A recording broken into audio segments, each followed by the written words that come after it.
हाय सो है everyone, this is Sandeep Kumar. और finally NEET exam तो हो ही चुका है, लेकिन आज हम लोग उसके बारे में बात नहीं करेंगे। हम लोग बात करेंगे कि क्या रियलिटी है, लाइक मतलब अभी जो रियलिटी क्या चल रहा है। और जो स्टूडेंट है जितना भी अपियर हुआ था नीट 2025 के लिए, तो क्योंकि सबका रियलिटी वर्सेस जो एक होप था कि इतना मार्क्स लाना है, तो इन दोनों के बीच में काफ़ी ज़्यादा नंबर का डिफरेंस है। और मेरा भी है। तो मुझे सबका तो नहीं पता कि किसका तैयारी किस लेवल पे था, लेकिन हाँ, जो बच्चा सेकंड थर्ड ड्रॉपर है और जो भी ड्रॉपर है, उसका जो एक होप था कि मुझे इतना मार्क्स लाना है, तो इनफैक्ट मैं यही कहूँगा कि उनका तैयारी तो बहुत अच्छा होगा। लेकिन हाँ, नीट 2025 के बाद सबका मार्क्स डिक्रीज़ हो चुका है। तो चूँकि मेरा भी थर्ड ड्रॉप था, तो मेरा भी तैयारी इस बार का मैं सच कर रहा हूँ। मतलब मैं उस तरह का बच्चा नहीं हूँ, मतलब कि टाइम वेस्ट करने वाला और बहुत ज़्यादा वाला। तो मैं तो मतलब मेरा इनफैक्ट अच्छा मार्क्स आ रहा था मेरा टेस्ट वगैरह में। मतलब एलन का जो ऑफलाइन टेस्ट था उसमें मेरा क्वेश्चन छूट जा रहा था फिजिक्स में, क्योंकि लेंदी टाइप का आ रहा था। तो क्योंकि नीट जो ट्रेंड था 10 ईयर का, लास्ट 10 ईयर का, तो उसमें देख के ऐसे लग नहीं रहा था कि पेपर इससे भी ज़्यादा टफ आएगा 2025 में। तो मुझे लग रहा था कि यही पेपर लेंदी है। तो मतलब और बाकी जो मैं दे रहा था ऑफलाइन टेस्ट, ऑफलाइन में तो एलन का दे रहा था, ऑनलाइन में पीडब्ल्यू का टेस्ट दे रहा था, उसमें मेरा 650 के अराउंड मार्क्स आ रहा था। और चूँकि पीडब्ल्यू वाला भी अच्छा क्वेश्चन पैटर्न फ्रेम कर रहा था, जिसमें जो ट्रेंड था पिछले लास्ट ईयर का, उसी तरह के ट्रेंड के अनुसार ही क्वेश्चन बना रहा था। तो मुझे ऐसे लग रहा था कि इसी तरह से मेरा मार्क्स और थोड़ा सा इंक्रीज़ हो जाएगा फाइनल पेपर में, और मेरा मार्क्स अच्छा आएगा। मुझे खुद पे इतना कॉन्फिडेंट हो गया था लास्ट टाइम तक, क्योंकि लास्ट टाइम में 10 डेज़ मैं क्या कर रहा था मुझे खुद नहीं पता है। तो इस लेवल का मेरी तैयारी हो चुका था मेरा, कि मुझे लग रहा था कि अच्छा मार्क्स आएगा मेरा। क्योंकि मैं आपको बता दूं कि एक टेस्ट दिया था मैंने, जो रियल टेस्ट, ये जो सॉरी जो नीट रेप्लिका नाम का जो पीडब्ल्यू लास्ट में जो आया था टेस्ट, उसमें मैंने टेस्ट दिया था। तो उसमें बायोलॉजी में मेरा 360 में 355 मार्क्स आया था। तो मेरा कॉन्फिडेंस लेवल काफ़ी हाई था, क्योंकि मुझे लग रहा था कि मतलब क्या ही इससे अच्छा क्वेश्चन फ्रेम करेगा नीट वाला। तो मुझे इतना अपने आप पे कॉन्फिडेंट था कि हर एक लाइन मेरे दिमाग में है। मतलब क्वेश्चन मतलब बायोलॉजी में नहीं छूटेगा, केमिस्ट्री में नहीं छूटेगा, और फिजिक्स में कोशिश करूँगा कि ज़्यादा से ज़्यादा क्वेश्चन अटेंड हो, क्योंकि मेरा लेंदी पेपर छूट जा रहा था। क्योंकि मैं थोड़ा सा आई थिंक मुझे फास्ट होना चाहिए था फिजिक्स में। तो वो मैं पहले से ही शायद स्लो हूँ थोड़ा सा, क्वेश्चन आता तो है, लेकिन वही कि मैं थोड़ा सा मतलब एक्यूरेसी देख के क्वेश्चन करता हूँ, तो मुझे थोड़ा सा टाइम लग जा रहा था। तो इस तरह से मेरा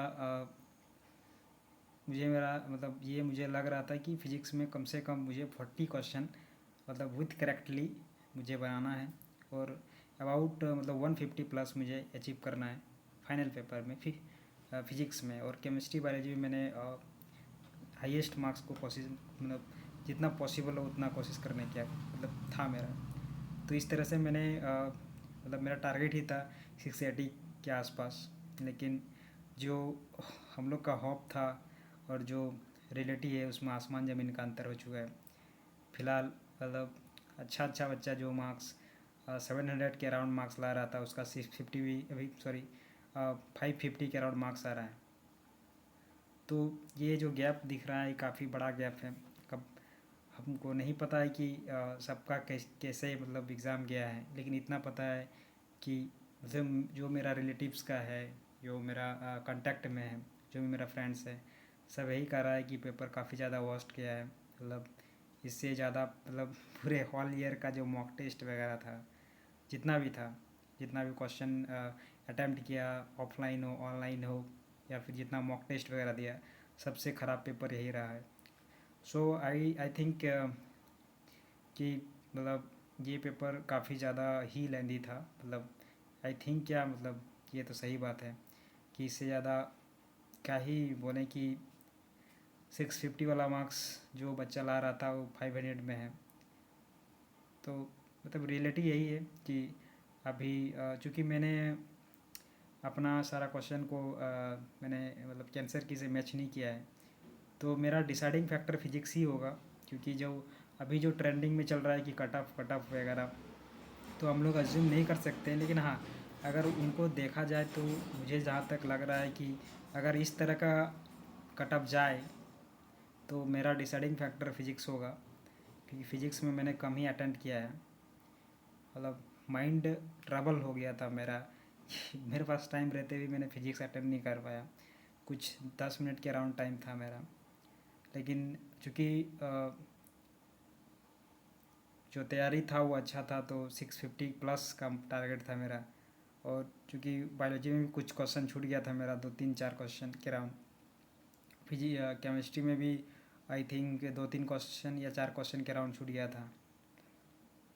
और फिजिक्स में तो जब छूट ही गया क्वेश्चन कुछ, तो वहीं से मेरा माइंड ख़राब हो गया और मैंने क्वेश्चन अटेंड ही नहीं कर पाया ज़्यादा क्वेश्चन।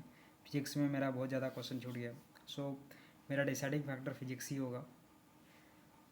तो यही था दोस्तों मेरा रियलिटी और एक अजम्पशन जो हम लोग का माइंड में चल रहा था before the examination and after the examination, यही डिफरेंस है।